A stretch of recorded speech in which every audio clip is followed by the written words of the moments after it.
بسم اللہ الرحمن الرحیم۔ السلام علیکم سامعین۔ کتاب کا نام ہے ترجمہ نہج البلاغہ، مؤلف ہیں حجت الاسلام مولانا مفتی جعفر حسین صاحب، اور پلیٹ فارم ہے جیسا کہ آپ سب جانتے ہیں کاشانہ-بصیرت کا یوٹیوب چینل۔ اس کتاب کو پڑھتے ہوئے الحمدللہ ہم اب پارٹ 35 پر آ گئے ہیں اور صفحہ نمبر 316 ہے، جبکہ ہم خطبہ نمبر 109 پڑھنے جا رہے ہیں۔ تو آئیے آغاز کرتے ہیں۔ 316 صفحہ کی صرف 2 لائنیں اس خطبے کی ہیں اور باقی پھر اگلے صفحے کی طرف چل پڑیں گے۔ آئیے، بسم اللہ الرحمن الرحیم۔ میں تمہیں دنیا سے ڈراتا ہوں اس لیے کہ یہ بظاہر شیریں و خوشگوار، تر و تازہ و شاداب ہے۔ نفسانی خواہشیں، پیج 317، نفسانی خواہشیں اس کے گرد گھیرا ڈالے ہوئے ہیں۔ وہ اپنی جلد میسر آ جانے والی نعمتوں کی وجہ سے لوگوں کو محبوب ہوتی ہے اور اپنی تھوڑی سی آرائشوں سے مشتاق بنا لیتی ہے۔ وہ جھوٹی امیدوں سے سجی ہوئی اور دھوکے اور فریب سے بنی سنوری ہوئی ہے۔ نہ اس کی مسرتیں دیر پا ہیں اور نہ اس کی ناگہانی مصیبتوں سے مطمئن رہا جا سکتا ہے۔ وہ دھوکے باز، نقصان رساں اور عدلنے بدلنے والی اور فنا ہونے والی ہے، ختم ہونے والی ہے اور مٹ جانے والی ہے، کھا جانے اور ہلاک کر دینے والی ہے۔ جب یہ اپنی طرف مائل ہونے والوں اور خوش ہونے والوں کی انتہائی آرزوؤں تک پہنچ جاتی ہے تو بس وہی ہوتا ہے جو اللہ سبحانہ نے بیان کیا ہے، بریکٹ میں ہے کہ اس دنیاوی زندگی کی مثال ایسی ہے، یہاں بریکٹ کلوز ہو گیا اور انورٹڈ کاما، کہ جیسے وہ پانی جسے ہم نے آسمان سے اتارا تو آسمان کا سبزہ اس سے گھل مل گیا اور اچھی طرح پھولا پھلا، پھر سوکھ کر تنکا تنکا ہو گیا، جسے ہوائیں ادھر سے ادھر اڑائے پھرتی ہیں، اور اللہ ہر چیز پر قادر ہے۔ جو شخص اس دنیا کا عیش و آرام پاتا ہے تو اس کے بعد اس کے آنسو بھی بہتے ہیں، اور جو شخص دنیا کی مسرتوں کا رخ دیکھتا ہے وہ مصیبتوں میں دھکیل کر اس کو اپنی بے رخی بھی دکھاتی ہے، اور جس شخص پر راحت و آرام کی بارش کے ہلکے ہلکے چھینٹے پڑتے ہیں اس پر مصیبت و بلا کی دھواں دھار بارشیں بھی ہوتی ہیں۔ یہ دنیا ہی کے مناسب حال ہے کہ صبح کو کسی کی دوست بن کر اس کا دشمن سے بدلہ چکائے اور شام کو یوں ہو جائے کہ گویا کوئی جان پہچان ہی نہ تھی۔ اگر اس کا ایک جنبہ شیریں و خوشگوار ہے تو دوسرا حصہ تلخ اور بلا انگیز۔ ہم یہ پیج 318 پہ آ گئے ہیں۔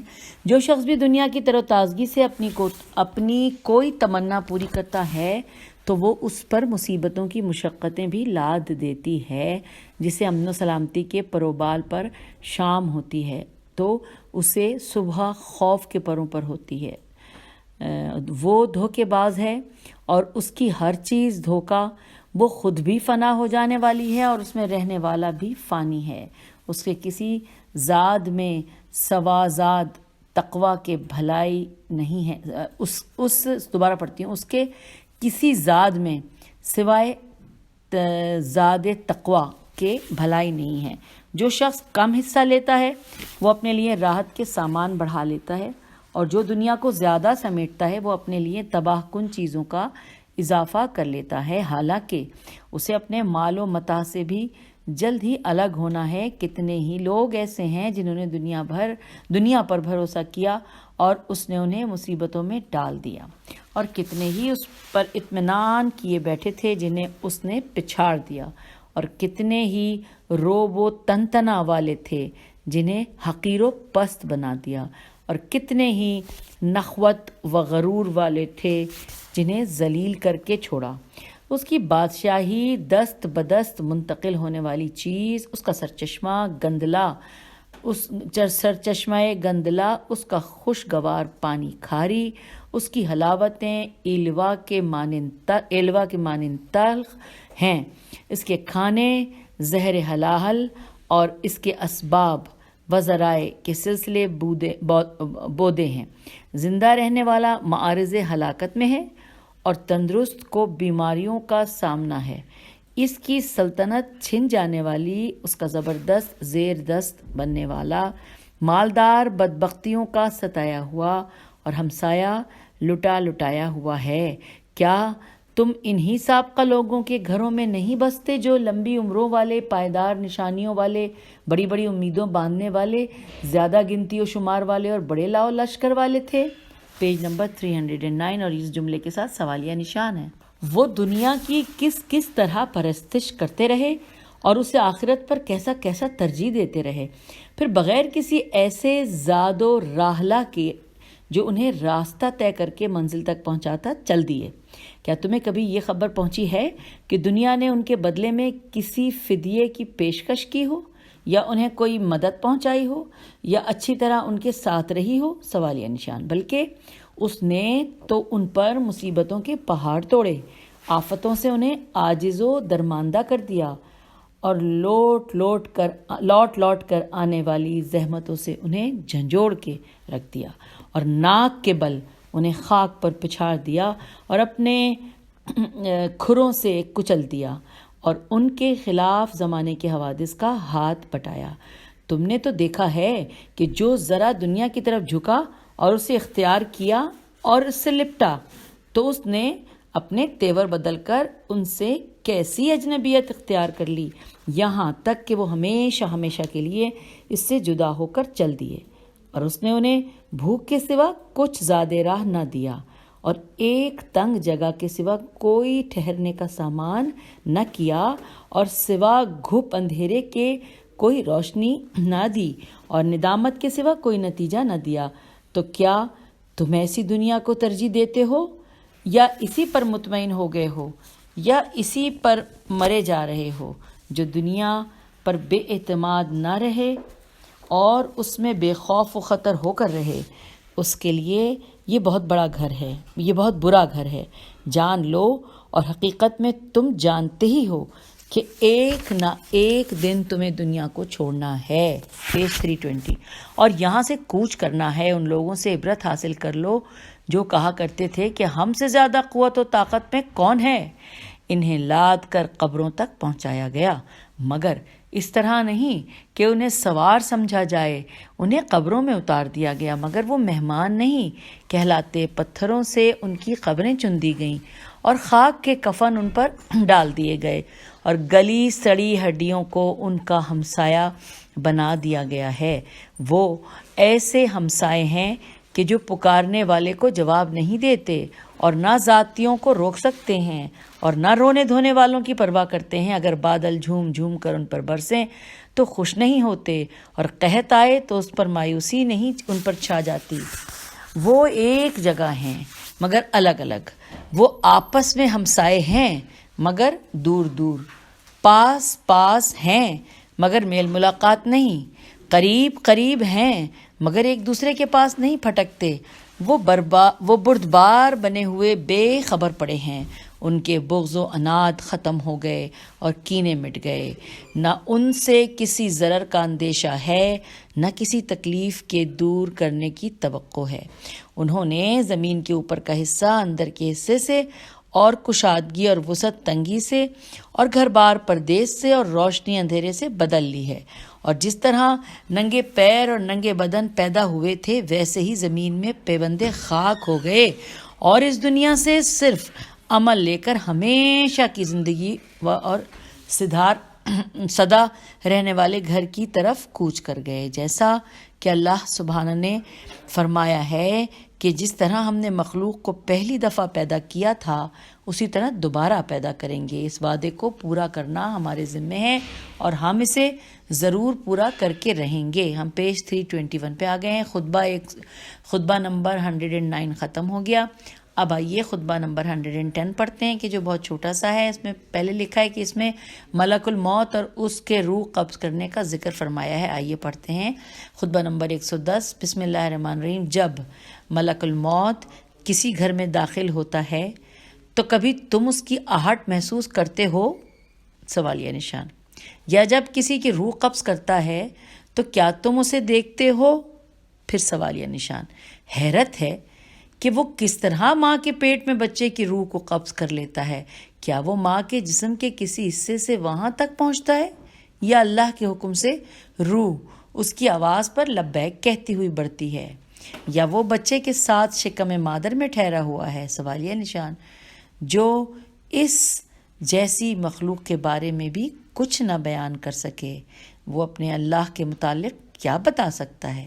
یہاں پہ خطبہ نمبر 110 ختم ہو گیا، اور اب خطبہ نمبر 111 پڑھ رہے ہیں۔ صفحہ یہی ہے، یعنی 321۔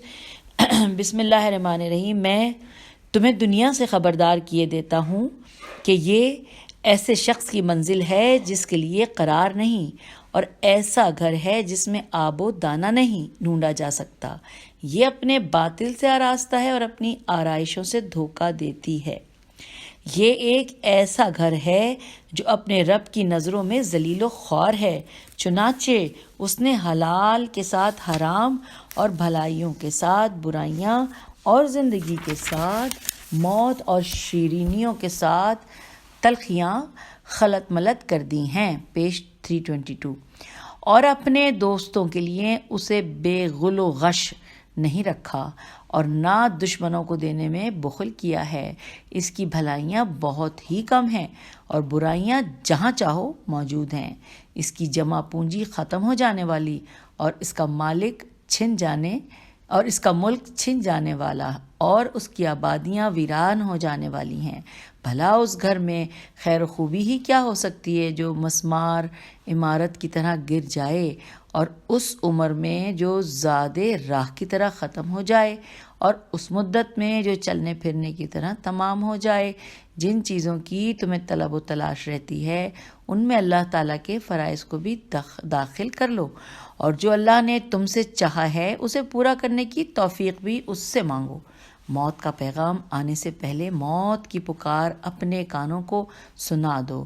اس دنیا میں زاہدوں کے دل روتے ہیں، اگرچہ وہ ہنس رہے ہوں، اور ان کا غم و اندوہ حد سے بڑھا ہوا ہوتا ہے، اگرچہ ان کے چہروں سے مسرت ٹپک رہی ہو، اور انہیں اپنے نفسوں سے انتہائی بیر ہوتا ہے، اگرچہ اس رزق کی وجہ سے جو انہیں میسر ہے اس پر رشک کیا جاتا ہو۔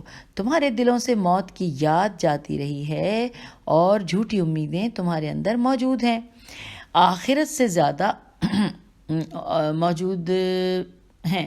آخرت سے زیادہ دنیا تم پر چھائی ہوئی ہے، اور وہ عقبا سے زیادہ تمہیں اپنی طرف کھینچتی ہے۔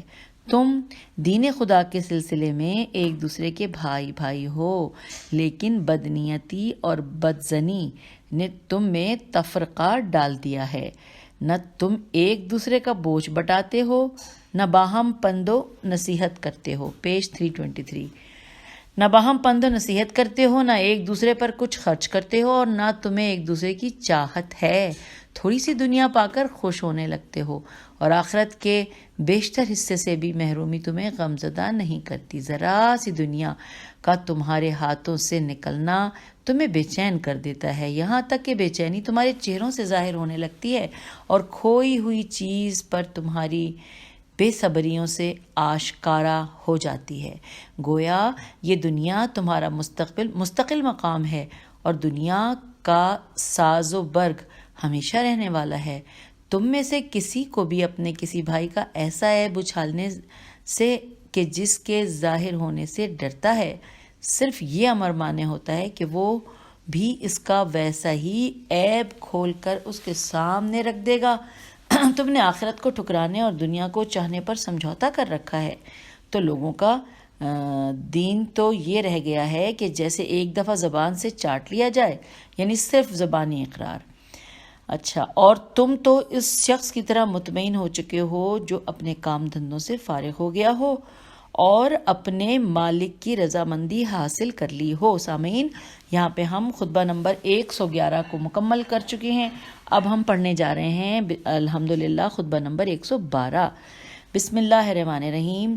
تمام حمد اس اللہ کے لیے ہے جو حمد کا پیوند نعمتوں سے اور نعمتوں کا سلسلہ شکر سے ملانے والا ہے۔ ہم اس کی نعمتوں پر اسی طرح حمد کرتے ہیں جس طرح اس کی آزمائشوں پر ثنا و شکر بجا لاتے ہیں، اور ان نفسوں کے خلاف اس سے مدد مانگتے ہیں کہ جو احکام کے بجا لانے میں سست قدم اور ممنوع چیزوں کی طرف بڑھنے میں تیز گام ہیں، پیج 324، اور ان گناہوں سے مغفرت چاہتے ہیں کہ جن پر اس کا علم محیط اور نامہ اعمال حاوی ہے۔ نہ علم کوئی کمی کرنے والا ہے اور نہ نامہ اعمال کسی چیز کو چھوڑنے والا ہے۔ ہم اس شخص کے مانند اس پر ایمان رکھتے ہیں کہ جس نے غیب کی چیزوں کو اپنی آنکھوں سے دیکھ لیا ہو اور وعدہ کی ہوئی چیزوں سے آگاہ ہو چکا ہو، ایسا ایمان کہ جس کے خلوص نے شرک کو اور یقین نے شک کو دور پھینک دیا ہو، اور ہم گواہی دیتے ہیں کہ اللہ کے علاوہ کوئی معبود نہیں جو وحدہ لا شریک ہے، اور یہ کہ محمد صلی اللہ علیہ وآلہ وسلم اس کے عبد اور رسول صلی اللہ علیہ وآلہ وسلم ہیں۔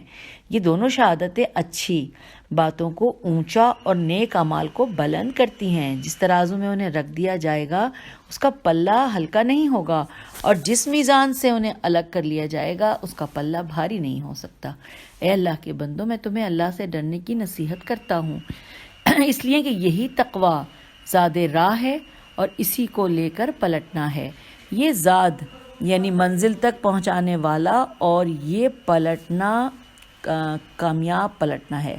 اس کی طرف سب سے بہتر سنا دینے والے نے دعوت دی اور بہترین سننے والے نے اسے سن کر محفوظ کر لیا۔ چنانچہ دعوت دینے والے نے سنا دیا اور سننے والا بہرہ اندوز ہو گیا۔ یہاں پہ تو بہرہ لکھا ہے، ہاں والا بہرہ اندوز ہو گیا۔ اللہ کے بندوں، تقوی ہی نے اللہ کے دوستوں کو منہیات، میم نون ہے، یہ الف تے، اور منہیات اور یہ پہ تشدید ہے، منہیات سے بچایا ہے اور ان کے دلوں میں خوف پیدا کیا ہے، یہاں تک کہ ان کی راتیں جاگنے اور تپتی ہوئی دوپہریں پیاس میں گزر جاتی ہیں، پیج 325، پیاس میں گزر جاتی ہیں، اور اس تعب و کلفت کاف لام فیتے کے عوض راحت یعنی دائمی اور راحت دائمی اور اس پیاس کے بدلے میں تسنیم و کوثر سے سیرابی حاصل کرتے ہیں۔ انہوں نے موت کو قریب سمجھ کر اعمال میں جلدی کی اور امیدوں کو جھٹلا کر اجل کو نگاہ میں رکھا۔ پھر یہ دنیا تو فنا اور مشقت، تغیر اور عبرت کی جگہ ہے۔ چنانچہ فنا کرنے کی صورت یہ ہے کہ زمانہ اپنی کمان کا چلہ چڑھائے ہوئے ہے، جس کے تیر خطا نہیں کرتے اور نہ اس کے زخموں کا کوئی مداوع ہو سکتا ہے۔ زندہ پر موت کے، تندرست پر بیماری کے اور محفوظ پر ہلاکت کے تیر چلاتا رہتا ہے۔ وہ ایسا کھاؤ ہے کہ سیر نہیں ہوتا، اور ایسا پینے والا ہے کہ اس کی پیاس بجھتی ہی نہیں۔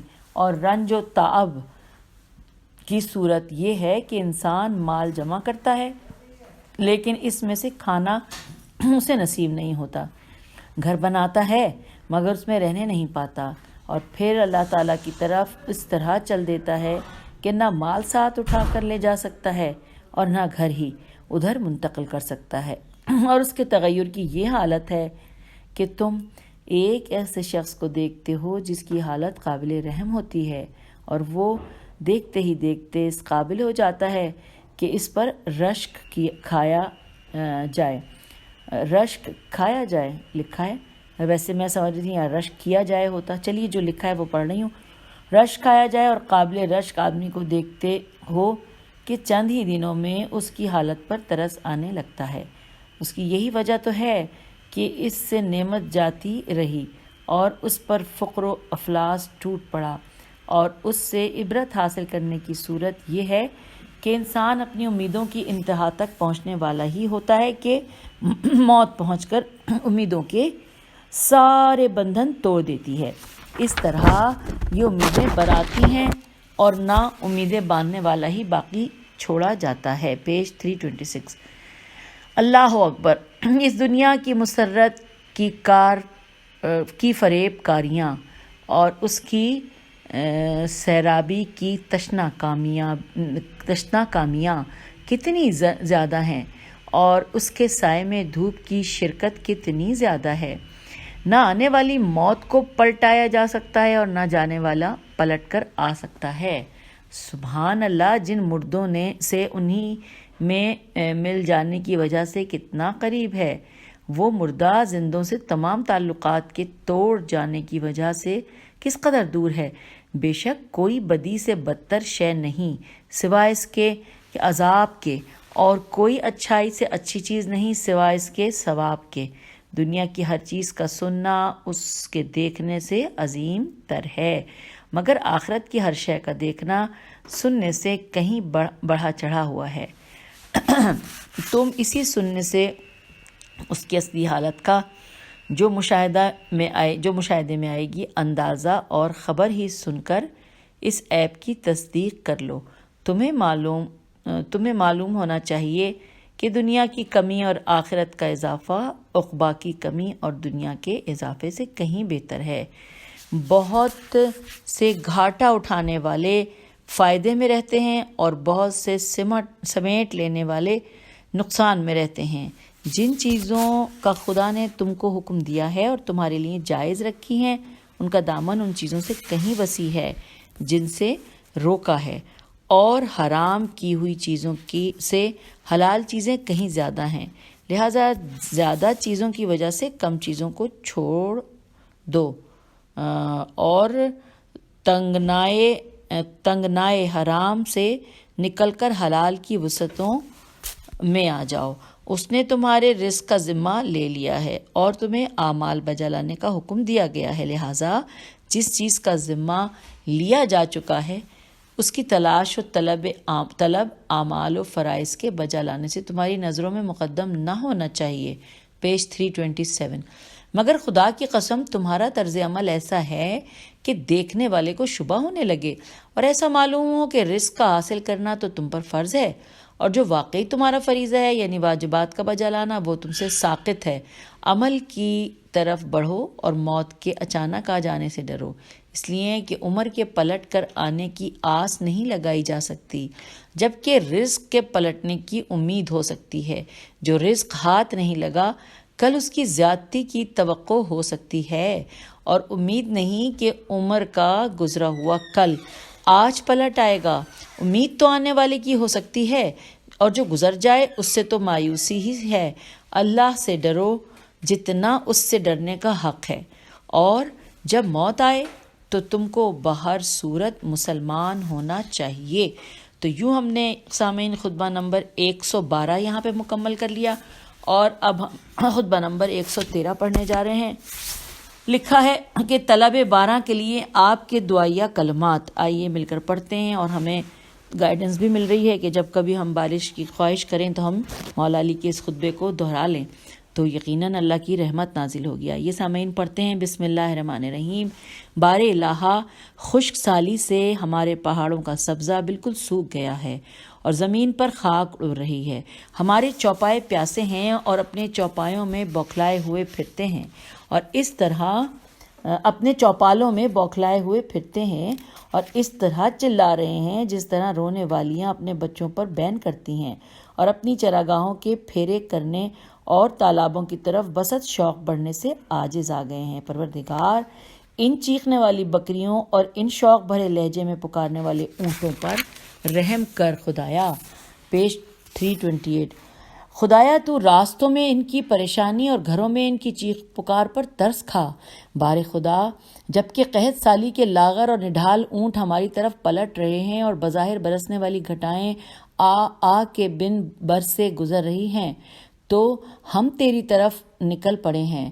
تو ہی دکھ درد کے ماروں کی آس ہے اور تو ہی التجا کرنے والوں کا سہارا ہے۔ جبکہ لوگ بے آس ہو گئے اور بادلوں کا اٹھنا بند ہو گیا اور مویشی بے جان ہو گئے، تو ہم تجھ سے دعا کرتے ہیں کہ ہمارے اعمال کی وجہ سے ہماری گرفت نہ کر اور ہمارے گناہوں کے سبب سے ہمیں اپنے عذاب میں نہ دھر لے۔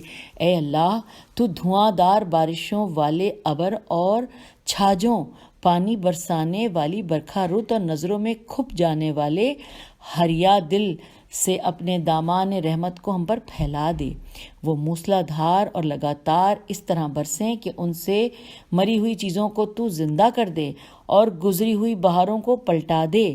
خدایا ایسی سیرابی ہو کہ جو مردہ زمینوں کو زندہ کرنے والی، سیراب بنانے والی اور بھرپور برسنے والی اور سب جگہ پھیل جانے والی اور پاکیزہ، بابرکت اور خوشگوار و شاداب ہو، جس سے نباتات پھلنے پھولنے لگیں، شاخیں باراور اور پتے ہرے بھرے ہو جائیں، اور جس سے تو اپنے عاجز و زمین گیر بندوں کو سہارا دے کر اوپر اٹھائے اور اپنے مردہ شہروں کو زندگی بخش دے۔ اے اللہ ایسی سیرابی کہ جس سے تو ہمارے ٹیلے سبزہ پوش ہو جائیں اور ندی نالے بہہ نکلیں اور آس پاس کے اطراف سرسبز و شاداب ہو جائیں اور پھل نکل آئیں اور چوپائے جی اٹھیں۔ پیج 329 جی اٹھیں اور دور کی زمینیں بھی تر بتر ہو جائیں اور کھلے میدان بھی اس سے مدد پا سکیں اپنی پھیلنے والی برکتوں اور بڑی بڑی بخششوں سے جو تیری تباہ حال مخلوق اور بغیر چرواہے کے کھلے پھرنے والے حیوانوں پر ہیں۔ ہم پر ایسی بارش ہو جو پانی سے شرابور کر دینے والی اور موسلا دھار اور لگاتار برسنے والی ہو، اس طرح کہ بارشیں بارشوں سے ٹکرائیں اور بوندیں بوندوں کو تیزی سے دھکیلیں کہ تار بند جائے، اس کی بجلی دھوکہ دینے والی نہ ہو اور نہ افق پر چھا جانے والی گھٹا پانی سے خالی ہو اور نہ سفید ابر کے ٹکڑے بکھرے بکھرے سے ہوں اور نہ صرف ہوا کے ٹھنڈے جھونکوں والی بوندا باندی ہو کے رہ جائے۔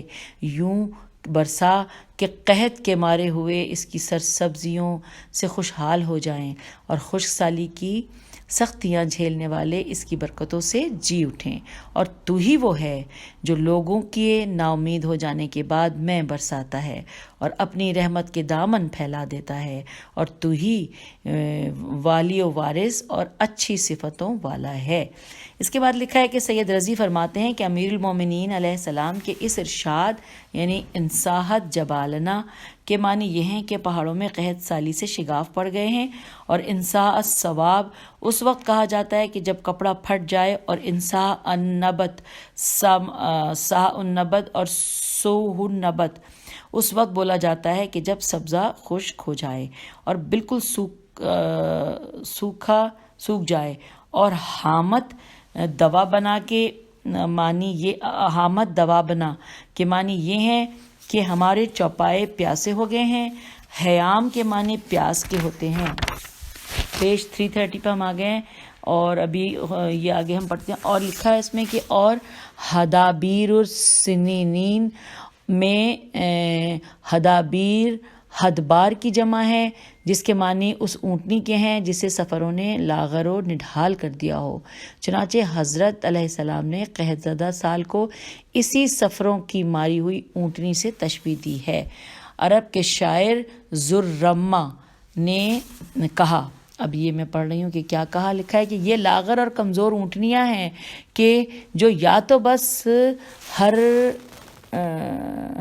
سختی و صعوبت کو جھیل کر اپنی جگہ پر بیٹھی رہتی ہیں، اور یا یہ کہ ہم انہیں کسی بے آب و گیاہ جنگل کے سفر میں لے جاتے ہیں تو وہاں جاتی ہیں۔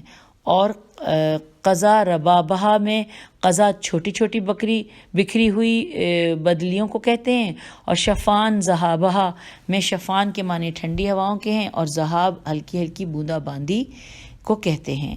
اس سے مراد یہ ہے کہ ٹھنڈی ٹھنڈی ہواؤں والی پھوار، اور ذات لفظ جس کے معنی والی ہوتے ہیں اس جگہ حذف فرما دی ہے، اس لیے کہ سننے والا اسے خود ہی سمجھ جائے۔